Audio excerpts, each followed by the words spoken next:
Hey, what's up, DNC Performance? Do me a favor, hit the subscribe button, hit the like button if you like the video, and hit the bell to be notified of new videos. It helps me out a bunch. And I appreciate everybody that's been subscribing, but please share, like, subscribe. So we're at the shop today, and we got in another project. The C10, Chavo C10 is on hold. Like I said, waiting for a drive shaft yoke and a transmission dipstick. And then we can get that started and going. And I'll make another video on that. I had a little bit of a hiccup and got that worked out. But today we've got Tony's Factory 5 hot rod pickup. It is a Blueprint engine, I believe an LS2. Rated like 580 horse. Not sure. Doesn't have any head markings on it or anything. It's got something carved into it. I can't really see it. Oh, Blueprint. So it's Blueprint heads.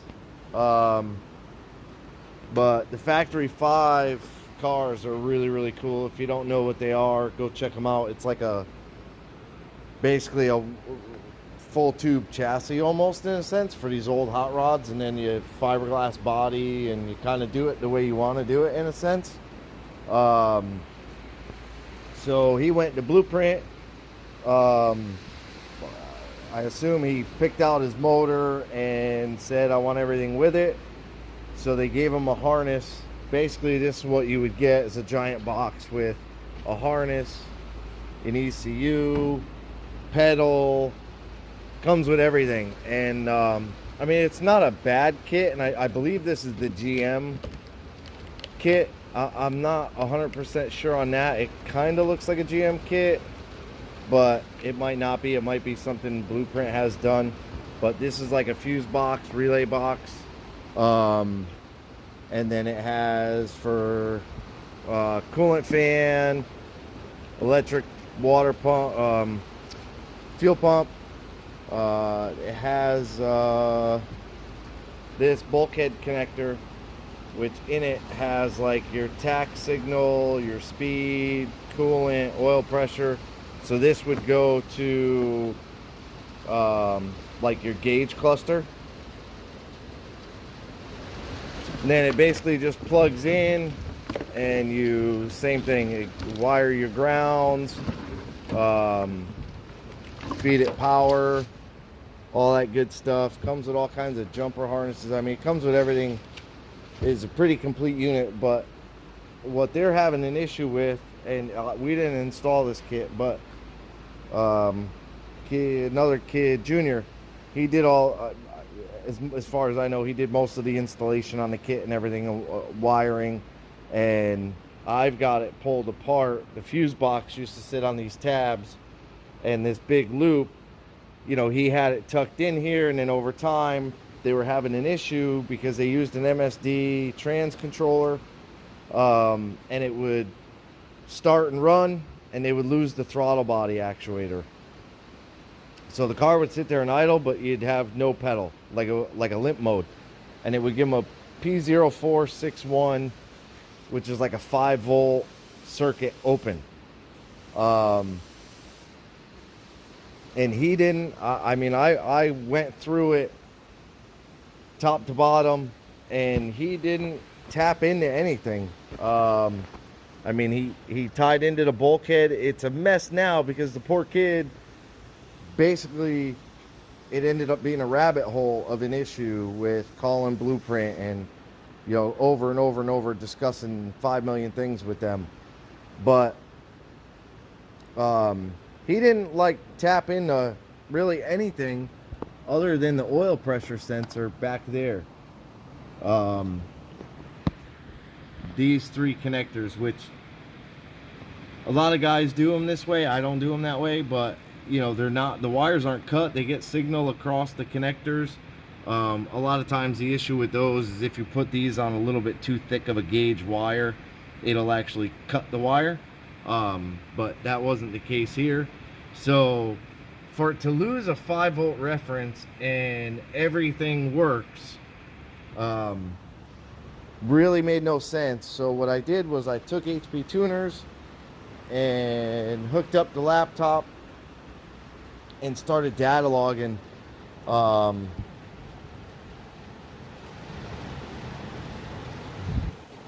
I closed it. But I data logged all the sensors that I could. And the only one I found was like a fuel pump control module, was showing like a voltage signal, but there's no fuel pump control module. He has I believe it has an intake pump in the back. It has a stainless tank. So I can sit there and clear all the codes and the pedal will work. So it struck me a little odd that the MAF is reading, the map is reading, the throttle is working, crank signals, good signal, cam signals, good signal. Like all the signals were good, that are being used to operate this in the setup that it's in. But it would keep triggering the 5-volt open circuit. So I basically just keep clearing the code and I don't lose the pedal. And it doesn't run any different and it doesn't get all weird. So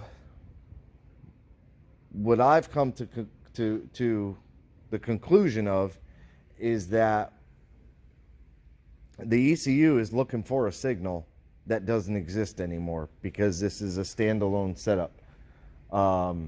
And I pulled the file. I have to go through the file and just look if they wrote out all the right codes, like for the fuel pump, and whatever else is not there anymore. I just need to check and make sure that all of those codes have been written out. And I'll either, call Blueprint and say, hey, change this file with these settings and email it back to me, or I'll pay the $100, credit the file and get it back myself, and then I can make whatever changes need to be made. It has a little trouble, cold start. It fires up immediately, but then it takes it a second to kind of kick in and go. But this is, kind of the issue that some of us have and DIY installers have is, you buy something, you pay a lot of money for something and something's not right.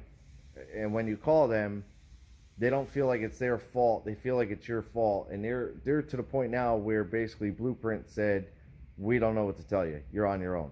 Sent them the other harness, the other ECU. But, that doesn't do them any good to switch over and have the same issue. Maybe that ECU has a different tune file, but I believe he said he swapped the ECU and it did the exact same thing. So it's just a matter of they take these ECUs and plug the same file into them for everybody that buys one of these motors. So where I'm at right now is being that the fuse box was mounted here and you have this giant loop of wire. I'm going to take, and the only wire I've had to cut to be able to move it was for the fan, which I'm okay with because it was over here. It was quite a, this is where it plugged in, then there's a connector here, short run connector, and this is where that green wire connected to. So I'm okay with kind of redoing this, and this is probably another down the rabbit hole, cut and splice and cut and splice. So I'll redo that, and most likely I'll reroute it a little bit different of a way, or I might just bring it back over here. I'm not really sure, but I disconnected the battery, found that this cable, the battery cable going to the starter up to the fuse box, it's basically annihilated. Like that kind of stinks. So this could be a big part of the issue as well, because this wire's just, it's been heat cycled so much, and this car really hasn't been driven. They've had this issue basically from the beginning just about, but this wire is basically destroyed, and these are hard, you know, there's not a lot of room down in there. They don't give you any room to tuck a wire behind the header, and these are the hooker manifolds. So, you know, it's just one of those things that when you put it in, you don't catch it. You know, you don't quite notice it right off the bat. And maybe in a mad dash to kind of get it together or changing things or something, you know, mistakes happen, and it's not a big deal. I'll make a new wire and route it a little bit different and get a nice big heat sleeve on it so that we don't have that issue anymore. Everything else down there is all heat sleeved nice. So there's no other, the solenoid wire was the only one, but I just pulled it off. It's that little black wire running across. It ran behind there as well, but it's not burnt. It hasn't touched anything, but I just plucked it off and pulled it up and then just routed it down here for now. I will most likely have it sitting up here with some heat sleeve on it, and it'll get routed with that other cable so that, you know, everything stays nice and tucked and clean and everything. And then I'm basically just gonna mount the box on the firewall over here. I took that screw out. There's a hole right here, so I'm gonna make an aluminum spacer to go behind this up against the firewall, put a new screw, longer screw, to be able to hold the fuse box up there. This is the alternator wire, comes over and it connects to this post here, and then that starter wire came up and connected to this post, and then going inside the vehicle is this wire here, which connected to this post here. So no, sorry, starter connects over here, and this post here goes to this wire here, which I'll have to lengthen this wire. I might try to swap the alternator wire for this wire, because this wire only goes in, it's a pretty short run. So being that the alternator's right there and the fuse box will be there, that might be a long enough wire to get to that, and then this might be a long enough wire to get inside. So instead of having to make new cables, we could just swap them. Also, I'll get some grommets on these. Once I get the rest of the wiring through, he wants me to go ahead and do all the gauges, which Junior's gotten pretty far with them, and oil pressure is working. We have to change the coolant sensor to a 3-wire setup.